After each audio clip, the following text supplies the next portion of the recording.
Hello everybody, how are you going? And welcome to why I chose the UK over the USA, a Canadian in England's perspective. And to be honest, that is certainly not something that I would have thought I'd ever be seeing, but it definitely also makes sense between the love triangle of Australia and Oceania, the North America, and then also Europe. So when I moved over to the UK initially, I moved here as an actor. I was trying to pursue acting. So I had some people say, oh, you should have moved to LA. That's where all the actors go, right?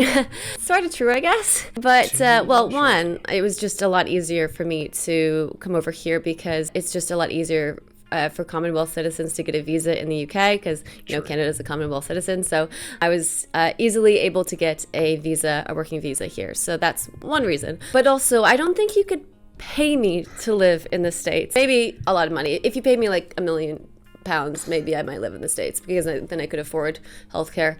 But generally speaking, I have some very passionate beliefs when it comes to subjects like Roe v. Wade and gun control and healthcare and all of that. And growing up in Canada, I would go to the States all the time. Don't get me wrong, I love the States in so many ways. I've been to, I think, 25 states, and we would always hop the border. My family and I would always hop the border because we live like literally an hour outside of the U.S. border. Well, to be fair to her, I think no matter what side you are, left, right, middle, down, up, whatever it may be, it is always good to be having at least strong moral values that you definitely also follow. You don't just wish-washy all around going, yes, this, and I can forgive it for that. No, she's clearly just got some very particular things, and she goes, well, obviously it's also one easier because, like she said, the Commonwealth countries, which I guess I never really would have thought it would have been that big of a deal. I would have thought between Canada and the USA, it would have been basically like a Commonwealth country, all in one and the same regardless, but allegedly not, is what I'm going to assume with what she's talking about. But overall, if you do just go, no, there are a few things in particular, even though it may be very easy for me to just drive all my stuff down across the border, merely an hour away, like she was saying, I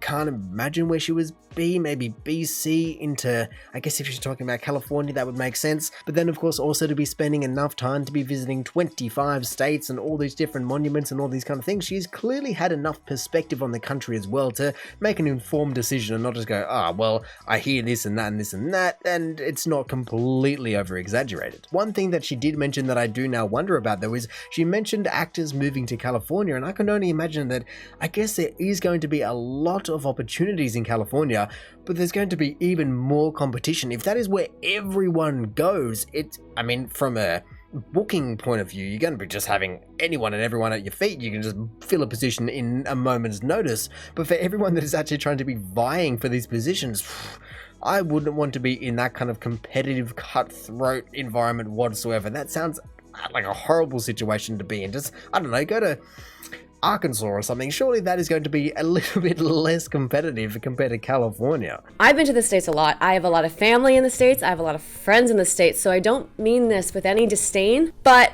genuinely speaking, the States, the way they run things over there, I just don't agree with it. The States is turning Fair enough.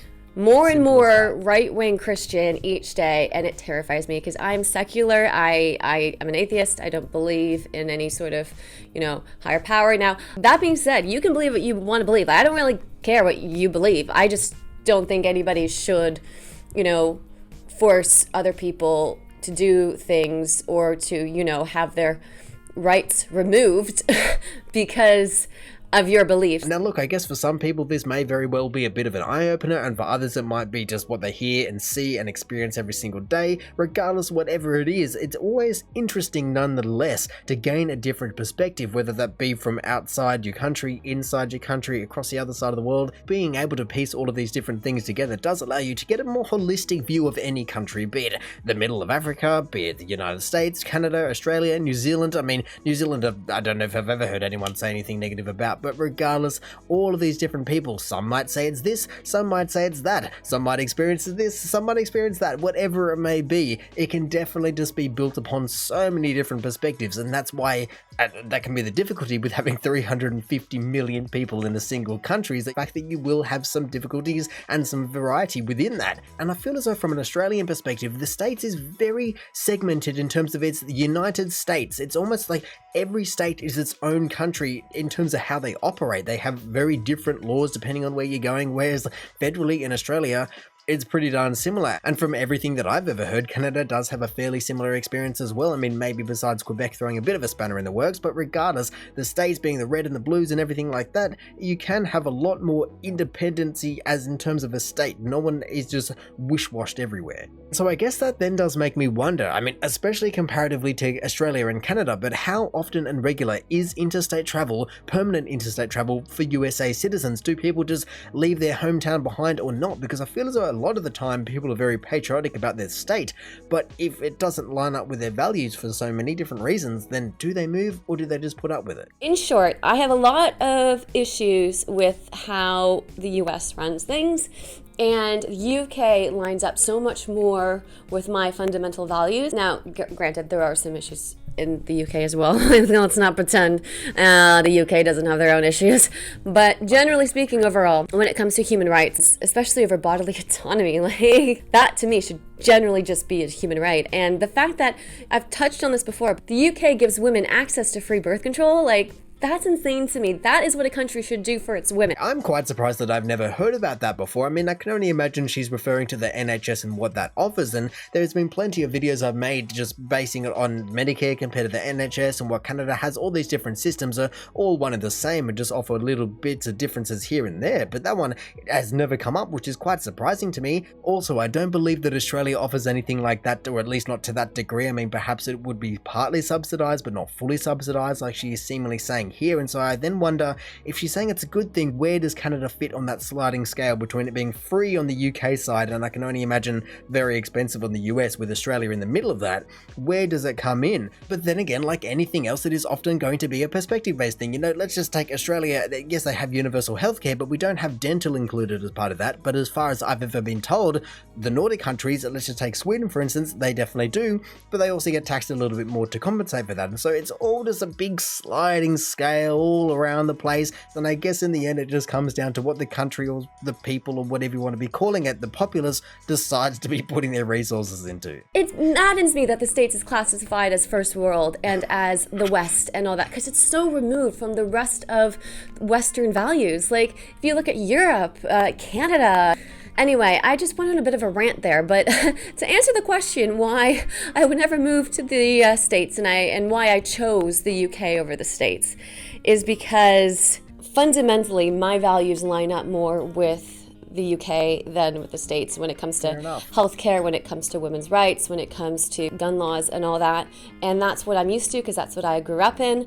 So I wouldn't be comfortable in the US where all of that would be, you know, taken away from me. That right there, though, is a very, very interesting point to be made in terms of her saying it's going to be taken away from her because that is what she grew up in. And so, like I was saying, it just goes back to the perspective base. If you've only ever grown up in the USA and you've only ever grown up in a certain place in the USA, then that's not going to be any different. You're not going to be worried or anything like that of the sort because that's all you ever know. You might think or be fed these things that the grass is greener, but it may very well not be. Whatever it may be, it is all just down to personal preference. And so that's where I do wonder, why did she move to the UK, whether it be education or work or whatever it may be. Regardless of the point of the move though, she has clearly just gone ahead and identified a few quite problematic areas for her that she just cannot dismiss and cannot overlook. And hey, I mean, at least it makes the choice and the decision very easy. You go, well, that one doesn't work for me and this one does, so I guess I'm going there then. And even within this video, she has clearly gone ahead and stated that the UK is not without its flaws, but it just happened to line up better with what she wanted out of a country, and that is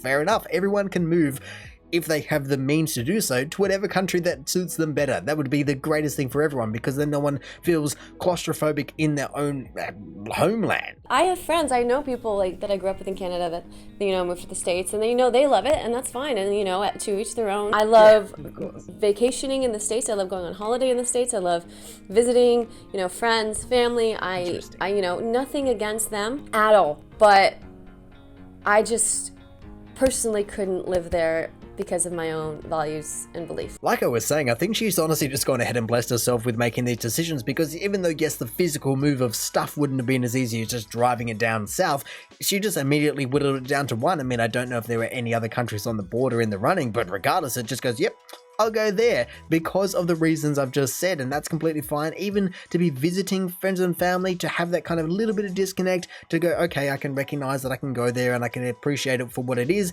but only in small doses. And for everyone, that can be every single country in the world. You might go Dubai, UK, any part of Europe, Australia, whatever it may be. Everybody can just experience the little parts in little doses if that is what suits them best. And it's just all good to gain the different world knowledge and the perspective on how different people live. But like I said, if you can truly just be living in the country that suits your own morals best, so you don't have internal conflict about why I'm living here. Yes, I like the job, but I hate the this, and I wish I could be there instead of there. If you can just make it work, it sounds like a dream come true. And I guess that is where a lot of internal conflict for populations becomes a problem, because, well, people don't get that option. So I guess she is very fortunate to be able to be in this position, and she does also seem to have enough of a third person perspective on the entire situation, between obviously growing up in Canada, but then also traveling to the USA both as a kid and as an adult, and then now living in London. The entire thing is just wound up that way. And look, I'm sure there are plenty of other people that would do the exact opposite, and if that's what suits them, go for it. Just as long as nobody's harming each other in the process, do whatever you want.